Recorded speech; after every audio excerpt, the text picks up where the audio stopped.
দর্শক, ইতিমধ্যে আপনারা দেশের শীর্ষস্থানীয় পত্রিকা কালের কণ্ঠের অনুসন্ধানী সংবাদের মাধ্যমে সাবেক পুলিশ প্রধান বেনজির আহমেদের দুর্নীতির তথ্য জানতে পেয়েছেন। ৬ জুন বেনজির আহমেদের দুদকে হাজিরাকে ঘিরে এখন যত আলোচনা। আমি মনে করি ৬ তারিখে কোনো আইনজীবীর মাধ্যমে হাজির হতে পারবে।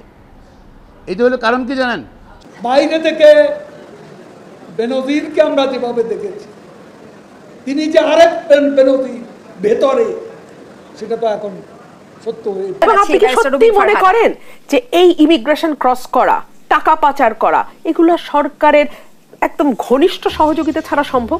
আসসালামু আলাইকুম দর্শক, কেমন আছেন সবাই? সাবেক আইজিপি বেনজির আহমেদকে গ্রেপ্তার করার নির্দেশ কিন্তু দিচ্ছে আওয়ামী লীগ। তেনারা বলছে যদি বেনজির সাহেব কোনো দুর্নীতি করে থাকে, যদি তিনার সম্পদ বৈধতা প্রমাণ করতে না পারে, তাহলে তেনাকে গ্রেপ্তার করা হোক। মাননীয় প্রধানমন্ত্রী শেখ হাসিনা কি বলছে একটু পরে আপনারা এই বক্তব্যটি শুনতে পারবেন। এর সাথে সাথে আপনারা আরও বক্তব্য শুনবেন। আগামী ৬ জুন বেনজির সহ তার পরিবার দুদকের সঙ্গে দেখা করবে না, এমনকি দেশেও আসবে না, এমনভাবেই বলছে ব্যারিস্টার খোকন, বিএনপির একজন নেতা। আওয়ামী লীগের কাছে ব্যারিস্টার রুমিন ফারহানার প্রশ্ন, এত কিছু হবার পরেও কেন সাবেক আইজিপি বেনজির আহমেদ দেশ থেকে পালালো, এমনকি সকল টাকা পয়সা তুলে নিয়ে দেশ থেকে বিতাড়িত হয়ে গেল? এর পেছনে অবশ্যই সরকারের হাত আছে, যে কারণেই বেনজির সাহেব বিদেশে চলে যেতে পেরেছে। পুরো ভিডিওটি দেখলে আপনারা অনেক কিছু জানতে পারবেন সাবেক আইজিপি বেনজির আহমেদের সম্পর্কে। চলুন আমরা একে একে সম্পূর্ণ প্রতিবেদনটি দেখে আসি, এরপর এই বিষয়টি নিয়ে গুরুত্বপূর্ণ আলোচনা থাকবে, শেষ পর্যন্ত দেখবেন। দর্শক, ইতিমধ্যে আপনারা দেশের শীর্ষস্থানীয় পত্রিকা কালের কণ্ঠের অনুসন্ধানী সংবাদের মাধ্যমে সাবেক পুলিশ প্রধান বেনজির আহমেদের দুর্নীতির তথ্য জানতে পেয়েছেন। ক্ষমতার অপব্যবহার করে দেশজুড়ে নামে বেনামে অঢেল সম্পদের মালিক হয়েছেন তিনি। জমি ক্রয়ের ক্ষেত্রে বেরিয়ে আসছে একের পর এক নতুন তথ্য। অনুসন্ধানে এবার জানা গেল পাহাড়ি এলাকা বান্দরবনে বেনজিরের নতুন সাম্রাজ্যের তথ্য। বান্দরবনের সোয়ালক ও লামার ডলুছুরিতে বেনজির আহমেদ ও তার স্ত্রী ও মেয়েদের নামে রয়েছে ১০০ একর জমি। স্থানীয়দের কাছে এসপি জায়গা নামে পরিচিত এসব জমিতে রয়েছে মাছের প্রজেক্ট, গরুর খামার, ফলের বাগান ও রেস্টরুম সহ প্রায় কোটি টাকার সম্পত্তি।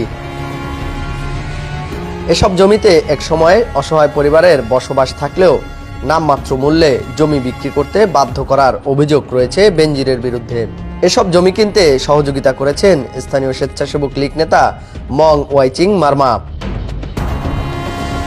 স্থানীয় সূত্রে জানা যায় ২০১৬ সাল থেকে বেনজির আহমেদ, তার স্ত্রী জিসান মির্জা ও মেয়ে ফারহিন রিস্তা বিনতে বেনজিরের নামে বান্দরবানের সোয়ালক মৌজায় ২৫ একর জায়গা লিজ নেন। বান্দরবান মাঝের পাড়ার চা অফিস থেকে ১ কিলোমিটার দূরে রয়েছে ২৫ একরের আরও একটি জমি।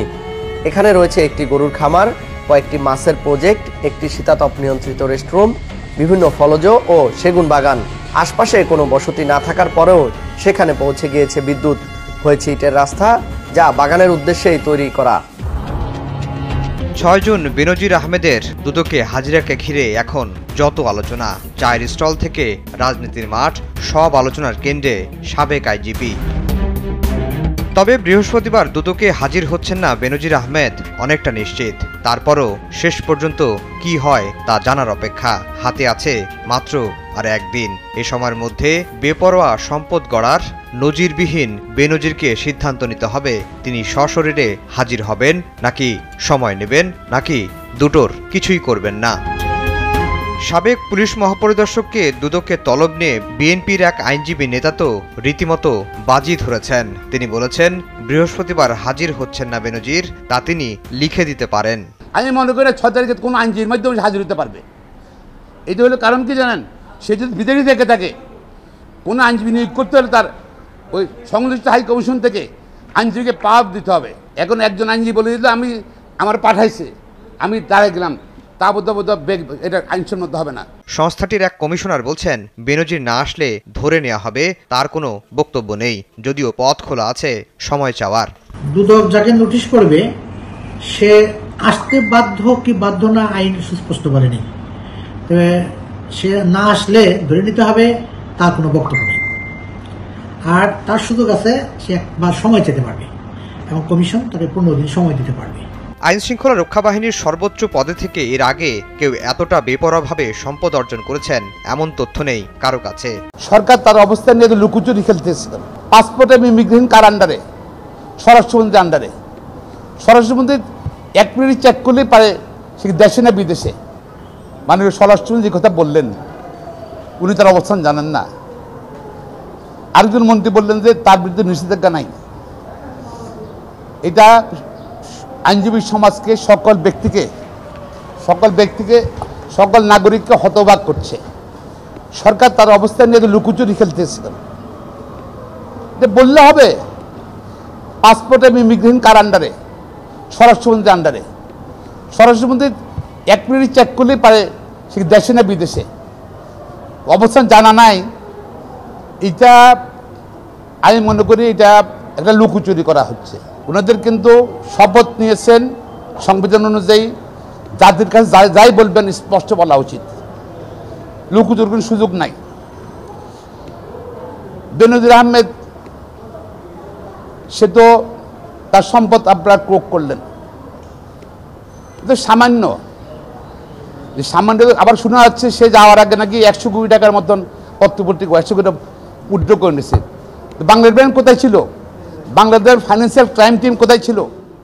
কীভাবে সে 100 কোটি টাকা তুললো? সরকার জানে না এটা?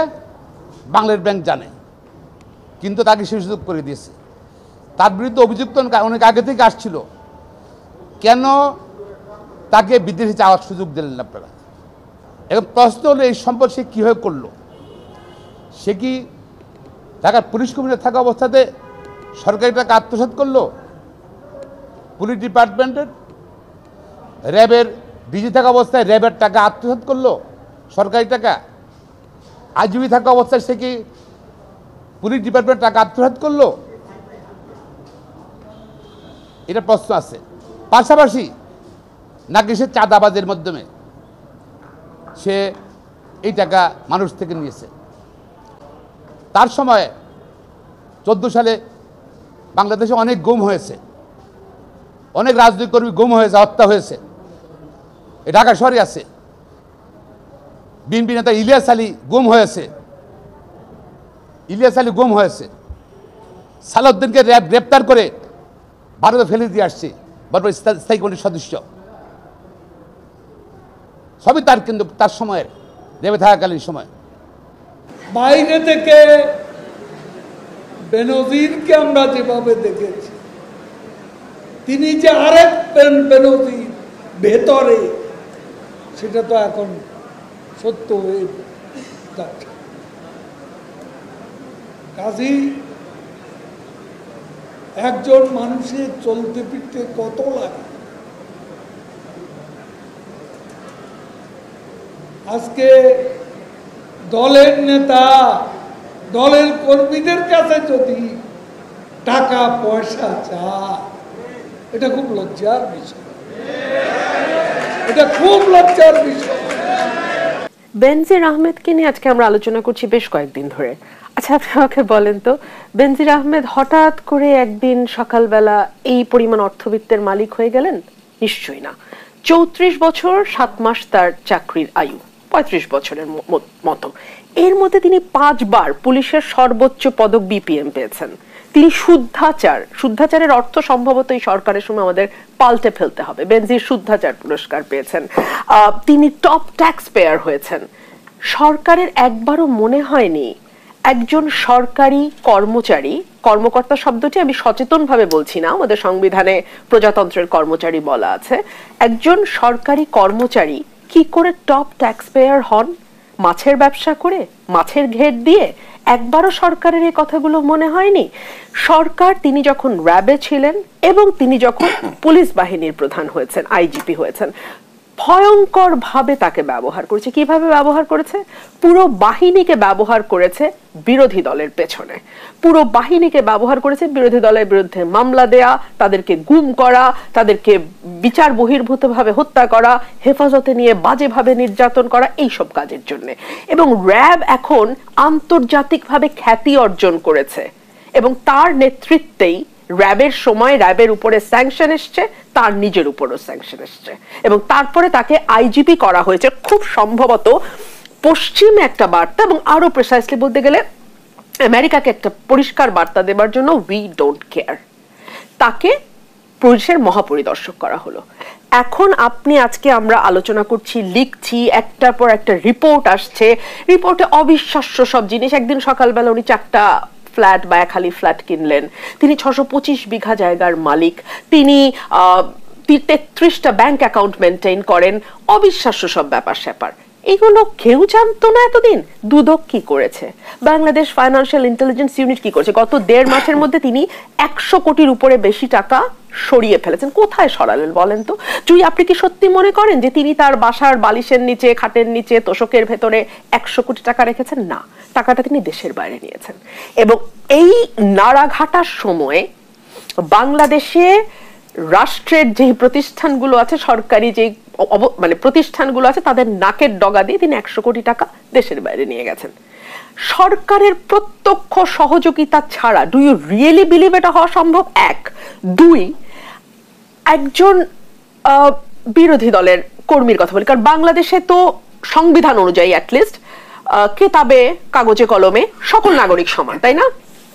বিরোধী দলের ভুজুঙ্গমারির একদম কর্নার প্রান্তরে যেই কর্মীটি বিএনপি করে বা যে সমর্থকটি বিএনপি করে, তাকে ধরতে কিন্তু পুলিশের 1 মিনিটও লাগে না। আচ্ছা,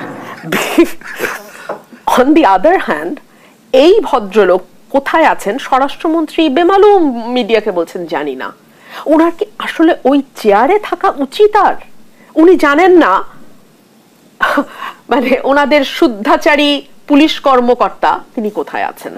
তো এইগুলো আসলে আলাপ করে লাভ নেই। এগুলোর মধ্যে সরকারের খুব ভালো মতন হাত আছে। সরকার তাকে একসময় ভীষণভাবে ব্যবহার করেছে, এখন তাকে সরকার এখনো যেটা করছে সেটাও ব্যবহার। কিরকম ব্যবহার? আরেকটা রিপোর্ট, অনুসন্ধানী রিপোর্টের কথা তো বলছিলেন আমার ভাই, আরেকটা রিপোর্টের রেফারেন্স দিচ্ছি আমি, যেখানে আওয়ামী লীগের দায়িত্বশীল নেতারা বলছেন যে ডোনাল্ড লুর সফরে খুব স্পষ্ট বার্তা ছিল লুক ফরওয়ার্ডের সাথে সাথে হিউম্যান রাইটস ইস্যুস অ্যান্ড দুর্নীতির ব্যাপারে একসাথে কাজ করা। এই যে দুর্নীতির ব্যাপারে একসাথে কাজ করার যেই যেই এক ধরনের আশাবাদ পশ্চিমা দেশ বা আমেরিকা দিয়ে গেছে, সেটার সঙ্গে এক ধরনের সিনক্রোনাইজ করবার জন্য, সেটার সঙ্গে এক ধরনের সমর্থন দেখাবার জন্য বেনজিরকে এটা করা হয়েছে, এবং তাকে শান্তভাবে টাকা সরাতে দেওয়ার সময় টাকা যাতে সে সরাতে পারে সেই সুযোগ তাকে দেওয়া হয়েছে। তার ব্যাংক অ্যাকাউন্ট জব্দ করার নামে শূন্য অ্যাকাউন্ট জব্দ করছে, ওই অ্যাকাউন্ট জব্দ করা বা না করা কিচ্ছু যায় আসে না। তাকে শান্তভাবে টাকা পাচার করতে দেওয়া হয়েছে, 100 কোটি টাকা নিশ্চয়ই তোষকের নিচে নাই, এবং তাকে শান্তভাবে দেশ থেকে চলে যেতে দেওয়া হয়েছে। এবং আপনি কি সত্যি মনে করেন যে এই ইমিগ্রেশন ক্রস করা, টাকা পাচার করা, এগুলো সরকারের একদম ঘনিষ্ঠ সহযোগিতা ছাড়া সম্ভব? তো প্রিয় দর্শক, আপনারা পুরো প্রতিবেদনটি দেখলেন এবং শুনতে পারলেন যে আসলে কি বেনজির আহমেদ আগামী 6 জুন দেশে আসবে, এবং দুদকে যে তলব, এই তলবে কি উপস্থিত হতে পারবে? আগামী 6 ও 9 জুন বেনজির আহমেদ এবং তার পরিবারের সদস্যদের জিজ্ঞাসাবাদের জন্য দুর্নীতি দমন কমিশন তলব করেছে, কিন্তু ওই তারিখে বেনজির আহমেদের কমিশনে আসবেন কিনা তা নিয়ে কিন্তু সংশয় সৃষ্টি হয়েছে। অনেকেই কিন্তু মন্তব্য করছে যে বেনজির আহমেদ দেশেই ফিরবে না, কারণ তিনি বুঝতে পেরেছে তেনার এই অবৈধ সম্পদ তিনি কিন্তু প্রমাণ করতে পারবে না, তিনি কিন্তু বৈধতা প্রমাণ করতে পারবে না। সেজন্যই কিন্তু অনেকেই ধারণা করছে যে তিনি দেশেই ফিরবে না। যেহেতু বেনজির আহমেদকে 6 জুন দুদক তলব করা হয়েছে, সে পর্যন্ত অপেক্ষা করছে দুদক। যদি নির্ধারিত সময়ে না আসেন তাহলে আইন অনুযায়ী পদক্ষেপ নেওয়া হবে। তিনার বিরুদ্ধে হয়তো বা গ্রেপ্তারি পরোয়ানা জারি হবে এবং তিনার সেই সম্পদ বাজেয়াপ্ত করে দেবে। যেহেতু বেনজির আহমেদের বিভিন্ন দেশে কিন্তু তিনার প্রপার্টি আছে, তিনার সেকেন্ড হোম আছে, অন্য দেশের নাগরিকত্ব পেয়েছেন। সবাই ভালো থাকবেন। পরবর্তী আপডেট ভিডিওর জন্য চ্যানেলটি সাবস্ক্রাইব করে পাশে থাকা বেল আইকনটি অন করে রাখবেন। আল্লাহ হাফেজ।